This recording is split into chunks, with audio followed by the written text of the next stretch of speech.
नमस्कार, डॉक्टर डिम्पल त्यागी चैनल में आपका स्वागत है। आज हम इस वीडियो में वाच्य पढ़ेंगे। ठीक है, बोर्ड के एग्जाम में ये 4 नंबर में आता है। जो 10वीं का बोर्ड का पेपर है उसमें 4 नंबर में आता है। उससे अलग भी जो और प्रतियोगिताएं होती हैं, जो कंपटीशन होते हैं, उनमें भी इससे प्रश्न पूछे जाते हैं। तो ठीक है बेटा, इसको ध्यान से सीखेंगे। इसमें वाच्य में वाच्य की पहचान और परिवर्तन, ये दोनों चीजें मैं आपको बताऊंगी। ठीक है, तो सबसे पहले जान लेते हैं वाच्य क्या है।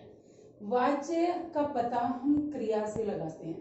ठीक है, यानी क्रिया के जिस रूप से यह जाना जाए कि वाक्य में क्रिया द्वारा किए गए विधान, विधान से मतलब है कही हुई बात या कोई भी कार्य, ठीक है, उसका विषय कौन है, कर्ता है या कर्म है या फिर भाव है।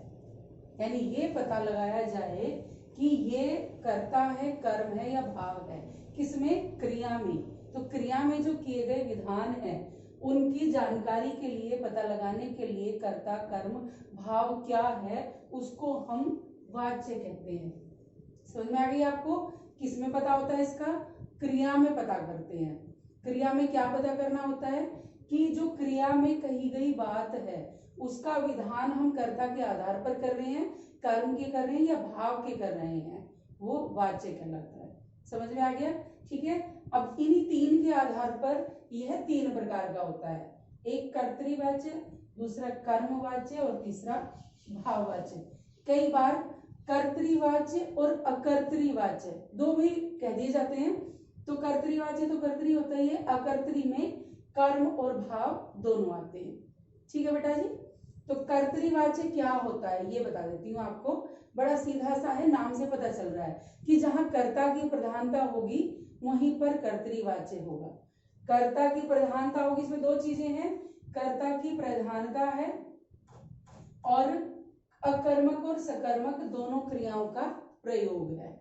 यानी कर्तृवाच्य के जो वाक्य होते हैं इनमें दोनों क्रियाएं होती हैं, अकर्मक भी होती है और सकर्मक भी होती है, और कर्ता की इसमें प्रधानता होती है।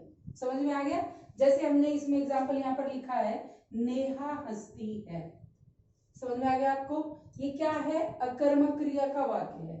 क्यों? क्योंकि इसमें कोई कर्म नहीं दिखाया गया। समझ गए? क्योंकि हम प्रश्न बनाकर पता कर लेते हैं अकर्मक है या सकर्मक। ठीक है, तो नेहा हंसती है अकर्मक क्रिया है, लेकिन यहाँ पर जोर किस पर दिया गया है? कर्ता पर। ठीक है, तो कर्ता कौन है यहाँ पर? नेहा। अब चूंकि नेहा पर बल दिया गया है, यहाँ पर नेहा की प्रधानता है, इसलिए यहाँ पर कर्तृवाच्य है। समझ में आ गया बेटा? चलिए दूसरा एक, चूंकि दोनों क्रियाओं में होता है अकर्मक और सकर्मक, तो सकर्मक क्रिया में देख लेते हैं। नेहा पत्र लिखती है। समझ गए आप? नेहा क्या करती है? पत्र लिखती है। पत्र क्या है? यहाँ पर कर्म है उसका। ये बात समझ में आ रही है? पत्र लिखना क्या है? कर्म करना है, तो यहाँ कर्म की प्रधानता है। ठीक है, तो सकर्मक क्रिया का प्रयोग हो गया, कर्म की प्रधानता हुई तो, और लिखती कौन है? नेहा। तो जो मुख्य है वो कौन हुई? नेहा हो गई। तो इसीलिए यहाँ पर भी कौन सा वाच्य बना? कर्तृवाच्य। समझ में आ गया आपको? दोनों चीजें समझ आ गई, दोनों क्रियाओं में, अकर्मक में भी और सकर्मक में भी। ये मैंने क्रिया के हिसाब से आपको लिख के दिखाया था कि नेहा हंसती है अकर्मक क्रिया का वाक्य है। चूंकि नेहा की यहाँ पर प्रधानता है, कर्ता की है, कर्तृवाच्य है। दूसरा है नेहा पत्र लिखती है, पत्र इसमें कर्म जुड़ गया है नेहा का, तो ये क्या है? सकर्मक क्रिया का वाक्य है। इसलिए प्रधानता किसकी है? कर्ता की है, नेहा की है, तो यहाँ पर कर्तृवाच्य हुआ। ये बात समझ में आ गई बेटा? ठीक है, दूसरा है कर्मवाच्य। अब कर्म से भी हम समझ गए कि जहां पर कर्म की प्रधानता होती है। समझ में आ गई आपको? कर्म की प्रधानता होती है, इसमें भी 2 चीजें हैं, 3 चीजें हैं कि कर्म प्रधान होता है, और दूसरा इसमें एक सोचने वाली बात यह है, जैसे कर्तरी में दोनों क्रियाएं थी, कर्म में दोनों नहीं है, तो कर्मवाच्य में केवल और केवल सकर्मक क्रिया के ही वाक्य होते हैं। ये चीज ध्यान देने वाली है। ठीक है बेटा? कर्तरी से कर्म में क्या ध्यान देने वाली है? कर्तरी में दोनों क्रियाओं के वाक्य होते हैं, यानी सकर्मक भी और अकर्मक भी, लेकिन कर्मवाच्य में केवल सकर्मक क्रिया के ही वाक्य होते हैं। तो क्रिया के अनुसार ही लिंग, वचन और कर्म होते हैं इनके। समझ में आ गया बेटा आपको? ठीक है, तो जैसे मान लीजिए एग्जाम्पल लिखा है, नेहा द्वारा पत्र लिखा गया। अब क्या हुआ, द्वारा लग गया इसमें, के द्वारा लग जाता है इसमें, से लग जाता है इसमें, ये चीज ध्यान देना। ठीक है, हम क्या लगा सकते हैं, से और के द्वारा, ये चीज आप समझ जाओगे तो आपको ये वाक्य आ जाएंगे। अब नेहा द्वारा पत्र लिखा गया, समझ गए? तो किसकी प्रधानता हुई, कर्म की प्रधानता हुई, इसलिए यहाँ पर कौन सा वाच्य हुआ, कर्मवाच्य हुआ। अब नीचे बच्चों द्वारा पुस्तक पढ़ी गई, समझ गए? बच्चों द्वारा क्या किया गया, पुस्तकें पढ़ी गई। पुस्तक पढ़ना क्या है, कर्म करना है, तो यहाँ पर क्या हुआ, कर्मवाच्य हो गया, कर्म की प्रधानता है। ठीक है बेटा, ये चीज समझ गए आप? अब नेक्स्ट जो बचता है तीसरा आपका भाववाच्य बचता है। अब इन दोनों से तीसरे में क्या फर्क है कि कर्तृवाच्य में तो अकर्मक और सकर्मक दोनों क्रियाओं के वाक्य थे, कर्म में केवल सकर्मक क्रिया के वाक्य थे, और भाव में केवल अकर्मक क्रिया के वाक्य आएंगे। ये बात समझ में आ गई बेटा? ठीक है, तो इसमें क्या है, भाव की प्रधानता होती है, केवल अकर्मक क्रिया के इसमें वाक्य होते हैं। इसमें एक चीज और है कि अधिकतर जो प्रयोग होता है वह निषेधात्मक वाक्यों का होता है, यानी नकारात्मक। नकारात्मक जैसे उससे चला नहीं जाता, उससे बैठा नहीं जाता, या ऐसा नहीं किया जाता, या ये जो भी है जिसमें नहीं आएगा उसको निषेध बोलते हैं, नकारात्मक बोलते हैं।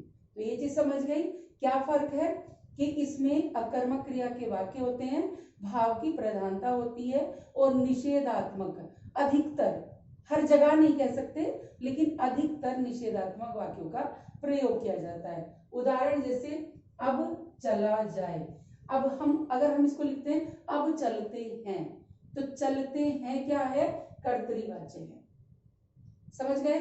लेकिन चलते हैं का चला जाए, चला जाए क्या बना, भाववाच्य। जैसे उड़ता है, उड़ता है क्या है, क्रिया है, उड़ा जाता है, समझ में आ गया आपको?